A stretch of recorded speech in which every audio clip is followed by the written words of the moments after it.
En Égypte, une collision entre deux trains de voyageurs a fait 13 blessés jeudi au Caire, provoquant la suspension du trafic ferroviaire, a-t-on appris auprès du ministère de la Santé et de l'Autorité des chemins de fer. Le FBI américain va aider à enquêter sur l'attentat manqué contre le premier ministre soudanais. C'est ce qu'a annoncé le porte-parole du gouvernement. Des suspects ont été par ailleurs arrêtés à la suite de cet acte. Dans l'est de la RDC en janvier, 210 morts parmi les civils ont été enregistrés. Ces chiffres ont été rendus publics par un rapport du baromètre sécurité de Kivu.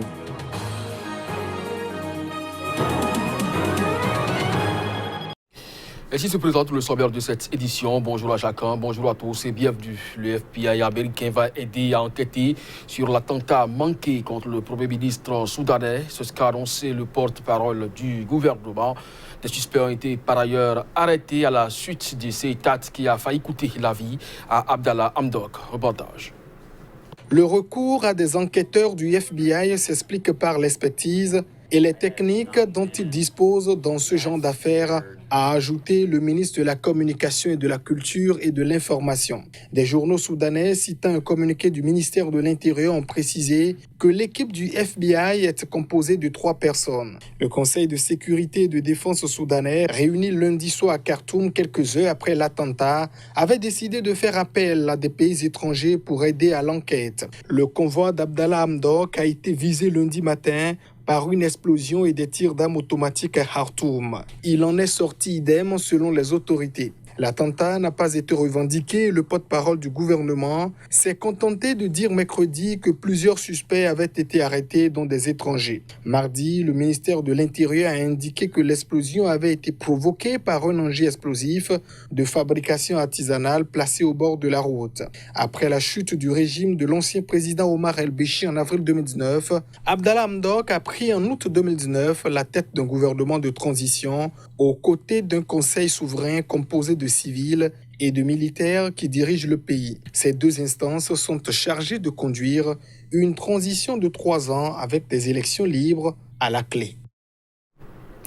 C'est peut-être le chiffre de trop en Guinée-Conakry. Des experts ouest-africains recommandent de retirer près de 2 500 000 noms des listes initialement retenues pour le référendum constitutionnel et les législatives. La commission électorale a promis mettre en œuvre ces recommandations sans qu'aucun des calendriers ne soit défini. Les 2 500 000 noms représentent le tiers des personnes figurant dans le fichier qui devrait servir à un référendum constitutionnel et des élections parlementaires à l'origine prévues le 1er mars.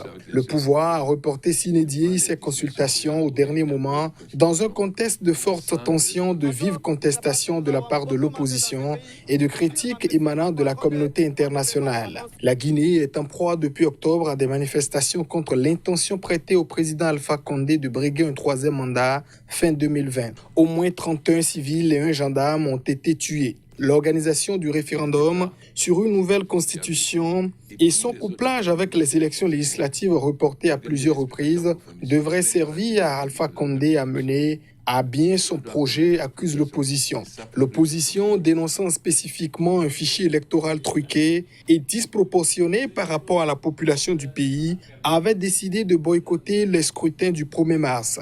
Quelques jours avant cette date, elle avait été confortée par l'Organisation internationale de la francophonie, l'OIF, accompagnant jusqu'alors le processus électoral qui avait jugé problématique près de 2 500 000 noms inscrits sur les listes. Après le report des votes du 1er mars, la communauté des États de l'Afrique de l'Ouest, CEDEAO, dont fait partie la Guinée, a dépêché une mission d'experts dans l'espoir de parvenir à un fichier fiable permettant des consultations transparentes auxquelles pourrait participer l'opposition. La mission recommande vivement le retrait de ces électeurs selon un document présenté. La commission électorale a adopté les recommandations des experts, a dit son président sur Facebook. Nous allons mettre en application dès demain ou après-demain les dites recommandations, a-t-il ajouté, sans aucune indication quant à l'effet qu'une telle mise en œuvre aurait sur le nouveau calendrier électoral. Au Togo, une commission parlementaire se penche sur la levée de l'immunité de l'opposant Agbeobe Kodjo, arrivé deuxième à la présidentielle du 22 février dernier. La commission s'est réunie sur demande du procureur général qui souhaite le poursuivre pour atteinte à la sécurité de l'État. Agbeobe Kodjo, candidat malheureux face à Fornia Singbe, réélu pour un 4e mandat, devait être auditionné ce mercredi par une commission parlementaire, mais il n'a pas pu se rendre au rendez-vous, son domicile étant encerclé par les forces de l'ordre. La dite commission devrait discuter ce mercredi de la levée de l'immunité parlementaire de l'opposant, sur demande du procureur général qui souhaite le poursuivre pour atteinte à la sécurité de l'État. Dans un courrier adressé à la présidente de l'Assemblée nationale, le procureur accuse le député de l'opposition de s'être autoproclamé président de la République, préalablement à la proclamation des résultats provisoires de la Commission électorale nationale indépendante. Le candidat du mouvement patriotique pour la démocratie et le développement s'est, selon lui, également présenté illégalement comme prétendu chef de l'État et chef suprême des armées, appelant la nation et les forces armées togolaises à se mobiliser contre le pouvoir. Selon le procureur, ces propos et agissements rentrent dans les prévisions des dispositions pénales et reçoivent les qualifications de troubles aggravés à l'ordre public et d'atteinte à la sécurité intérieure de l'État. L'Assemblée nationale se réunira en séance plénière à une date encore non déterminée dès que la commission parlementaire aura rendu ses conclusions. Dans l'est de la République démocratique du Congo, le mois de janvier a été le plus meurtrier depuis juin 2017 avec 210 morts parmi les civils. Ces chiffres ont été rendus publics par rapport du baromètre sécuritaire du Kivu qui met en cause la capacité de l'armée régulière à faire face aux groupes armés. Reportage. En janvier, 210 décès violents ont été enregistrés dans la région du Kivu, dans l'est de la République démocratique du Congo, où 4 foyers de tension sont restés particulièrement actifs, dont celui de Beni. Il s'agit d'informations rapportées par un rapport du baromètre sécuritaire du Kivu.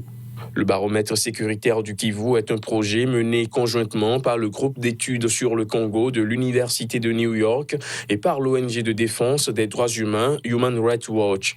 D'après son rapport, l'armée congolaise, confrontée à de graves problèmes logistiques, ne paraît pas en mesure de faire cesser les exactions contre les civils dans aucun des 4 foyers de tension. D'après le document, le territoire de Beni, situé dans l'extrême nord de la province du Nord Kivu, a été la cible de massacres à grande échelle, commis essentiellement par les forces démocratiques alliées ADF. Des civils ont par ailleurs été tués par des hommes armés dans les territoires Walungu, où la traque des rebelles Hutus rwandais du Conseil national pour la renaissance et la démocratie se déroulait, tout comme dans les hauts plateaux de Fizi, dans la province du Sud Kivu, où les affrontements entre milices communautaires ont été rapportés.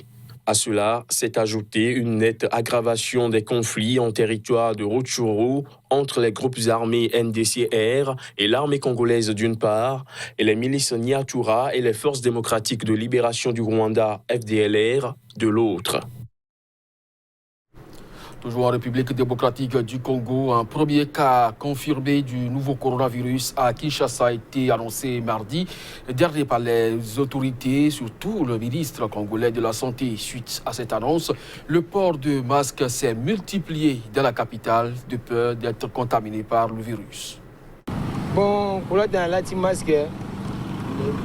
J'ai mis ce masque parce que j'ai été surpris hier de voir le ministre de la Santé dans un hôtel.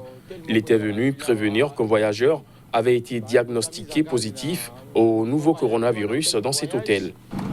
On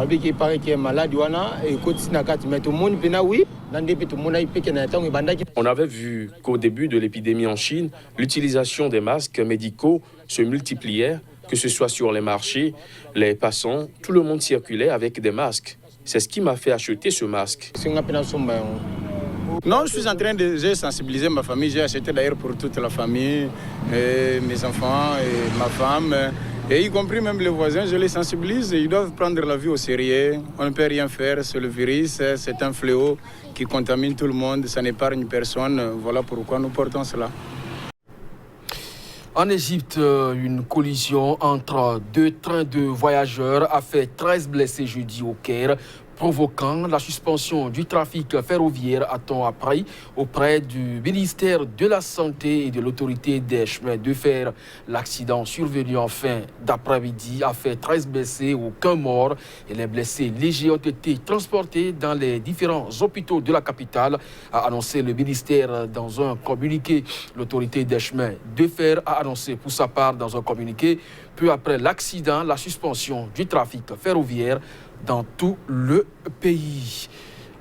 Cette fois-ci aux États-Unis, le président américain Donald Trump a annoncé ce mercredi la suspension pour 30 jours de tous les voyages depuis l'Europe vers les États-Unis. Cette mesure vise à endiguer l'épidémie du nouveau coronavirus qui a de nouveau affolé les marchés financiers. Cette mesure devrait en principe entrer en vigueur ce vendredi à 0h. Des dizaines d'infirmiers sont rassemblés à Oakland, en Californie, pour exprimer leur inquiétude face à la propagation du nouveau coronavirus sur le territoire américain. Le syndicat national Nurse United déplore le manque de moyens et d'équipements. Nous avons besoin de protection pour soigner les gens. C'est aussi simple que cela, prévient Bonnie Castillo, directrice exécutive du syndicat. Un rassemblement qui a fait sortir Donald Trump de sa torpeur. Les pays les plus touchés, en dehors de la Chine et de la Corée, sont ceux d'Europe.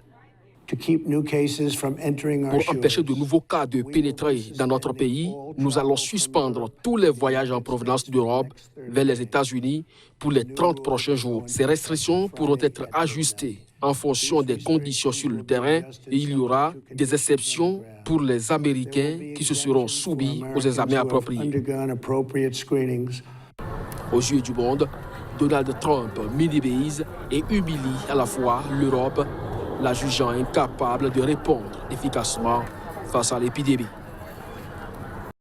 C'est sur cette information que se referme ce journal. Merci à vous de nous avoir suivis. Très bonne journée en compagnie des programmes de SICA. À très bientôt.